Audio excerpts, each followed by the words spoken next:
Assalamualaikum warahmatullahi wabarakatuh. Salam, selamat sore, salam sejahtera bagi kita sekalian. Om Swastiastu, Namo Buddhaya, salam kebajikan. Rekan-rekan media dan seluruh masyarakat Indonesia. Pada sore hari ini, saya akan menyampaikan penjelasan terkait beberapa pemberitaan yang berkembang di beberapa media massa mengenai Jaksa Agung sebut korupsi di bawah 50 juta cukup dikembalikan kerugian negara. Melalui siaran pers ini, Pusat Penerangan Hukum Kejaksaan Agung menyampaikan beberapa hal sebagai berikut. Yang pertama, kami ingin menyampaikan bahwa pada rapat kerja dengan Komisi 3 DPR RI pada Senin 17 Januari 2022, beberapa anggota Komisi 3 DPR RI memberikan pertanyaan kepada Bapak Jaksa Agung Republik Indonesia. Anggota Komisi 3 DPR RI, Bapak Doni Kaharman, menyampaikan kepada Jaksa Agung RI yang intinya, kasus korupsi di bawah 1 juta janganlah diproses. Tapi sampai saat ini, kami dapat data banyak kasus korupsi di bawah 1 juta masih diproses.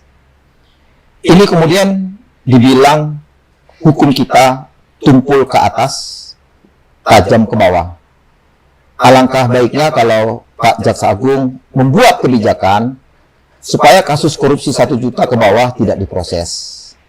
Lebih baik proses kasus besar daripada kasus kecil.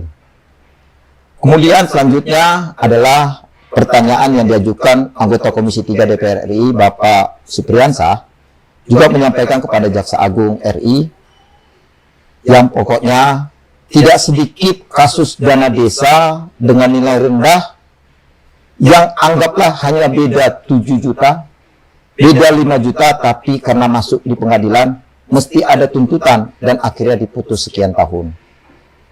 Kalau dipikir-pikir, kalau nilainya kecil seperti itu, saya mengharapkan Jampitsus ada terobosan pengembalian uang daripada di penjara orang ini. Lebih banyak biaya makan dia di dalam ketimbang dengan apa yang kita kejar. Toh juga bangsa ini memiliki keterbatasan soal ketersediaan lapas yang sudah over capacity. Luar biasa kalau kita paksa masuk tapi nilainya rendah. Apa ada solusi atau memang kita harus lurus tegak memenjarakan orang meskipun nilainya cukup kecil? Atas kedua pertanyaan tersebut, Bapak Jaksa Agung Republik Indonesia pada rapat kerja hari Kamis tanggal 27 Januari 2022 memberikan penjelasan bahwa terhadap perkara-perkara dana desa yang kerugiannya tidak terlalu besar dan perbuatan tersebut tidak dilakukan secara terus-menerus atau keep going, maka dihimbau untuk diselesaikan secara administratif dengan cara mengembalikan kerugian tersebut dan terhadap pelaku dilakukan pembinaan melalui inspektorat untuk tidak mengulangi perbuatannya. Selanjutnya, Bapak Jaksa Agung menjelaskan juga terkait perkara korupsi dengan nilai kerugian keuangan 1 juta rupiah. Sesuai data yang kami terima oleh Kejaksaan, terdapat satu penyidikan yang dilakukan oleh Polresta Pontianak dalam perkara pungutan liar atau pungli yang melibatkan seorang wasit dengan nilai Rp2.200.000. Dan saat ini perkara tersebut masih dalam tahap pra penuntutan di Kejaksaan Negeri Pontianak. Perkara tersebut tidaklah berkaitan dengan kerugian keuangan negara, namun terkait dengan upaya pemberantasan pungutan liar atau saber pungli. Oleh karenanya, penanganannya diharapkan dilakukan secara profesional dengan memperhatikan hati nurani dan atau menggunakan instrumen lain selain undang-undang tidak pidana korupsi. Sedangkan untuk perkara tipikor yang berkaitan dengan kerugian keuangan negara, Kejaksaan Agung telah memberikan himbauan kepada jajarannya untuk tindak pidana korupsi yang kerugian keuangan negaranya di bawah 50 juta rupiah untuk diselesaikan dengan cara pengembalian kerugian keuangan negara sebagai upaya pelaksanaan proses hukum secara cepat, sederhana, dan biaya ringan.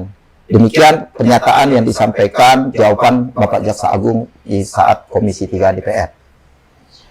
Adapun penjelasan di atas merupakan respon Bapak Jaksa Agung Republik Indonesia dan himbauan yang sifatnya umum untuk menjadi pemikiran bersama dan diperoleh solusi yang tepat dalam penindakan tindak pidana korupsi yang menyentuh baik pelaku dan masyarakat di level akar rumput, yang secara umum dilakukan karena ketidaktahuan atau tidak ada kesengajaan untuk menggarong uang negara, dan nilai kerugian negaranya pun relatif kecil.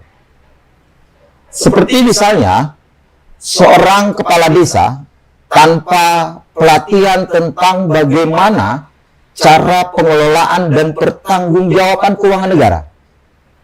Ia harus mengelola dana desa senilai 1 miliar untuk pembangunan desanya. Hal ini tentunya akan melukai keadilan masyarakat apabila dilakukan penindakan tindak pidana korupsi, padahal hanya sifatnya kesalahan administrasi, atau misalnya kelebihan membayar kepada para tukang atau pembantu tukang dalam pelaksanaan pembangunan di desanya, dan nilainya relatif kecil, serta kepala desa tersebut sama sekali tidak menikmati uang-uang tersebut. Contoh lainnya, seorang bendahara gaji membuat nilai gaji yang lebih besar dari yang seharusnya diterima oleh beberapa pegawai di suatu instansi pemerintah. Ini pun suatu maladministrasi yang akan melukai keadilan masyarakat jika kasus-kasus tersebut ditangani dengan menggunakan instrumen Undang-Undang Tindak Pidana Korupsi. Oleh karena itu, Bapak Jaksa Agung Republik Indonesia menghimbau untuk menjadikan atau dijadikan renungan bersama bahwa penegakan hukum tindak pidana korupsi pun harus mengutamakan nilai keadilan yang substantif selain kemanfaatan hukum dan kepastian hukum. Upaya preventif pendampingan dan pembinaan terhadap kepala desa oleh jajaran kejaksaan atau inspektorat baik kabupaten kota menjadi hal yang sangat penting dan prioritas. Selain itu, upaya penyadaran kepada pelaku untuk secara sukarela mengembalikan kerugian keuangan negara yang timbul akibat perbuatannya merupakan hal-hal yang meringankan apabila pengembalian kerugian keuangan negara dilakukan pada tahap penyidikan, penuntutan, atau pemeriksaan di persidangan. Kejaksaan mengapresiasi jika terduga pelaku telah mengembalikan secara sukarela ketika tim inspektorat telah turun dan menemukan kerugian keuangan negara sebelum tindakan penyidikan dilakukan oleh aparat penegak hukum. Dan perkara itu sifatnya kesalahan administratif serta kerugian negara yang timbul juga relatif kecil. Untuk perkara yang model inilah Bapak Jaksa Agung wacanakan dalam bentuk himbauan untuk ditangani dengan menggunakan instrumen lain selain instrumen Undang-Undang Tindak Pidana Korupsi. Himbauan Bapak Jaksa Agung Republik Indonesia bukanlah untuk impunitas pelaku tindak pidana korupsi dengan kerugian keuangan negara yang relatif kecil.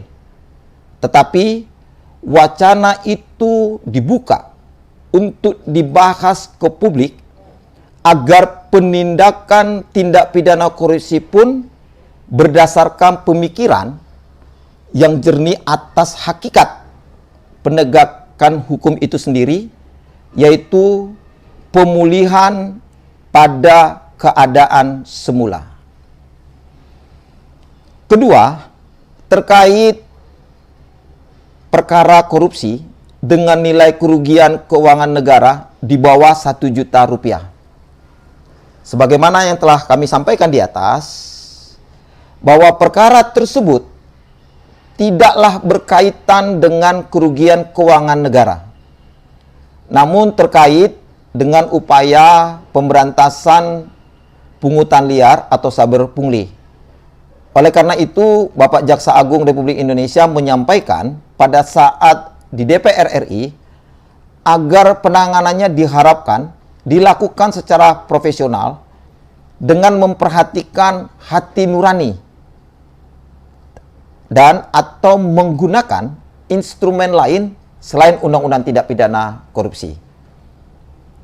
Selanjutnya, Bapak Jaksa Agung RI juga menyampaikan untuk perkara tindak pidana korupsi yang berkaitan dengan kerugian keuangan negara, Kejaksaan Agung telah memberikan himbauan kepada jajarannya untuk tindak pidana korupsi yang kerugian keuangan negara di bawah 50 juta rupiah agar diselesaikan dengan cara pengembalian kerugian keuangan negara sebagai upaya pelaksanaan proses hukum secara cepat, sederhana, dan biaya ringan.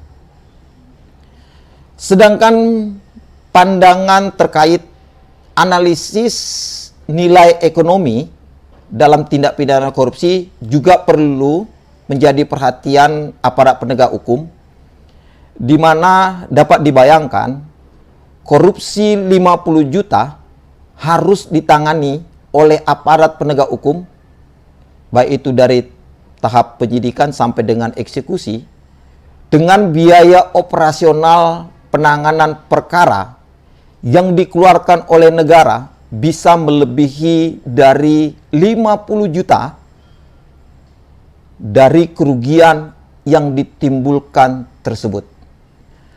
Hal ini akan menjadi beban pemerintah seperti biaya makan, minum, dan sarana lainnya kepada terdakwa apabila terdakwa tersebut diproses sampai dengan eksekusi atau di lembaga pemasyarakatan. Artinya, analisis cost and benefit penanganan perkara tindak pidana korupsi juga penting menjadi pertimbangan dalam rangka mencapai nilai keadilan masyarakat dan nilai kemanfaatan hukum. Demikian kira-kira rekan-rekan sekalian, siaran pers kami sampaikan, di mana Bapak Jaksa Agung Republik Indonesia mengharapkan penjelasan ini tidak menjadi pemberitaan yang negatif atau penafsiran yang negatif di masyarakat.